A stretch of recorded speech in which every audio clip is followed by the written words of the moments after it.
जय श्री कृष्ण। स्वागत है आप सभी का मेरे H S Bhardwaj YouTube channel पर। दोस्तों, आज मैं आपको जन्माष्टमी के उपाय बता रहा हूँ।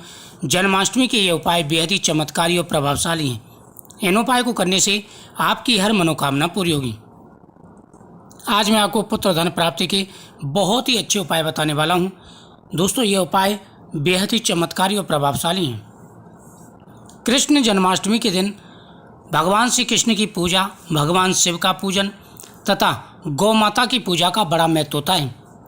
कृष्ण जन्माष्टमी के दिन आप जो व्यक्ति अपनी इच्छा बोल करके भगवान के सामने आपको संकल्प करना है, अपना नाम और गोत्रोच्चारण करना है और भगवान के सामने संकल्प करें कि हे गोविंद, हमारी पुत्र की मनोकामना पूरी करें।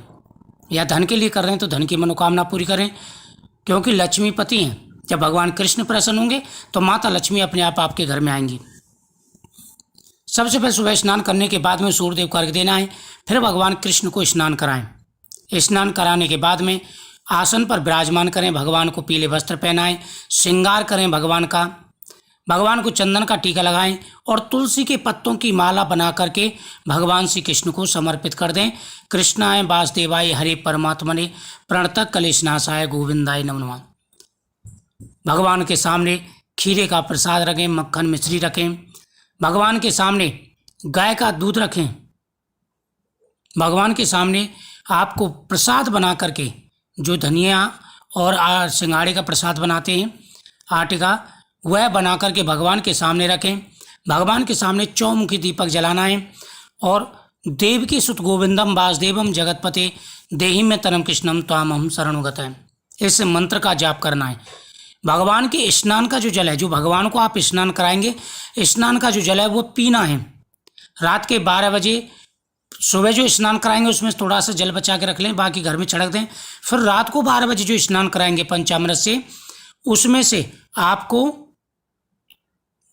थोड़ा सा घर में छिड़कना है, बाकी पीना है।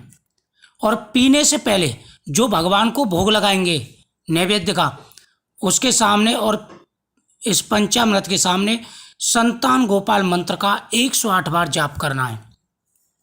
पर आप पी लीजिए, आपकी मनोकामना अवश्य पूरी होगी। शीघ्र ही आपको पुत्र प्राप्ति का योग बनेगा।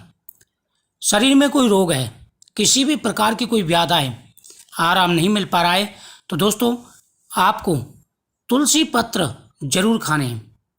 भगवान के सामने तुलसी पत्र आपने जो रखे थे, संकल्प करना है कृष्णाय वासुदेवाय हरे परमात्मने प्रणतः कलेशनाशाय गोविंदाय नमो नमः।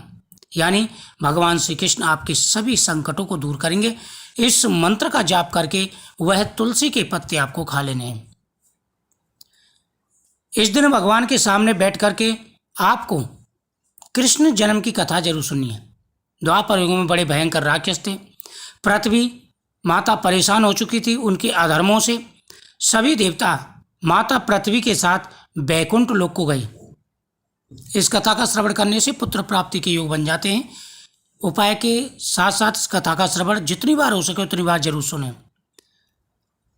दोस्तों, इस दिन तुलसी माता के सामने दीपक जला के परिक्रमा करने से हर प्रकार की मनोकामना पूरी हो जाती है। तो कथा के अनुसार सभी देवता भगवान विष्णु के पास पहुंचे। पृथ्वी माता भी साथ में थी। उनकी व्यथा सुनी तो भगवान बोले कि देवताओं, किसी भी प्रकार की चिंता मत करो, मैं तुम्हें भगवान श्री कृष्ण के पास लेकर के चलता हूँ, वह हमारे कष्टों को जरूर दूर करेंगे। सभी देवताओं के साथ में भगवान विष्णु गोलोक धाम पहुँचे, जहाँ पर दरवाजे पर ललिता सखी पहरा दे रही थी। वहाँ पर जाकर के भगवान ने कहा कि भगवान कृष्ण से बोलिए कि हम लोग आए हुए हैं। ललिता सखी ने जाकर कहा कि प्रभु, सभी देवता भगवान विष्णु के साथ में दरवाजे पर खड़े हैं, आपके आदेश की प्रतीक्षा कर रहे हैं, आप आदेश दीजिए, मैं उनको अंदर लेकर के आती हूँ। भगवान कृष्ण ने कहा कि उनको सभी देवताओं को अंदर लेकर के आऊँ। सभी देवता भगवान कृष्ण के सामने पहुँचे, हाथ जोड़ करके खड़े हो गए और उन्होंने माता पृथ्वी की संपूर्ण कथा सुनाई। किस प्रकार से माता पृथ्वी परेशान हो रही हैं, अधर्म बढ़ चुका है, धर्म का नाश हो रहा है।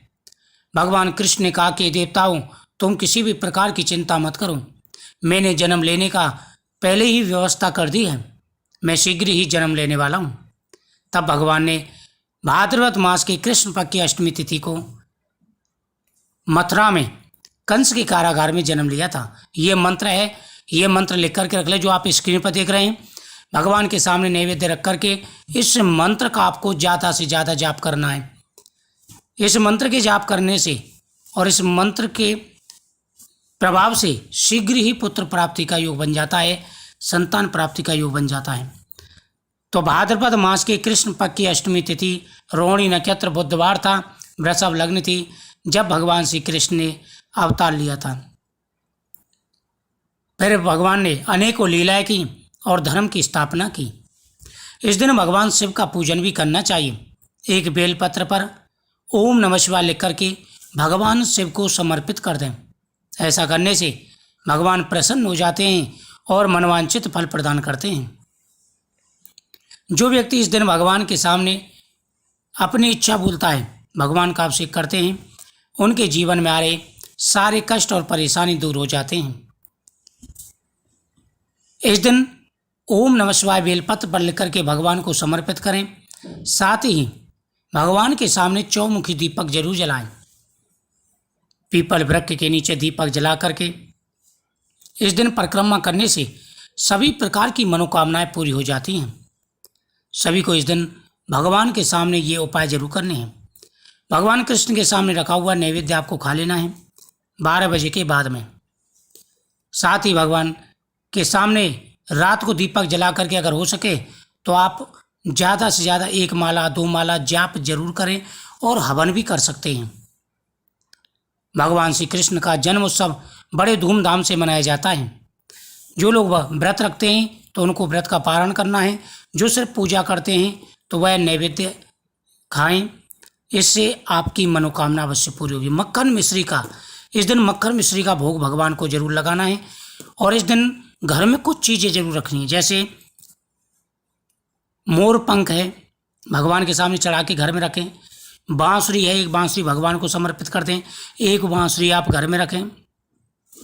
इसी प्रकार से भगवान के सामने अपनी इच्छा बोलते हुए आपको एक धागा भगवान के हाथ में बांध देना है और एक धागा आप भगवान के सामने रख के अपने भी बांध लें। इससे मनोकामना पूरी हो जाती है। भगवान प्रसन्न होकर के मनवांछित फल प्रदान करते हैं। किसी भी प्रकार की कोई बाधा हो, कोई भी परेशानी हो, अगर आप इस दिन ये पूजाएं करते हैं तो आपकी मनोकामना पूरी होने से कोई नहीं रोक सकता। साथ ही इस दिन रात में माता लक्ष्मी के सामने आप कमलगट्टा, पीली कौड़ी, गोमती चक्र ये चीज़ें रखें। श्री माँ लक्ष्मी नमः मंत्र का जाप करके अगर आप इनको घर में रखते हैं तो अवश्य ही मनोकामना पूरी होती है। मुझे उम्मीद है आपको ये जानकारी बहुत ही अच्छी लगी होगी। तो आप वीडियो को ज़्यादा से ज़्यादा शेयर करें, चैनल को सब्सक्राइब करें, कमेंट में ओम नमः शिवाय जरूर लिखें। जय श्री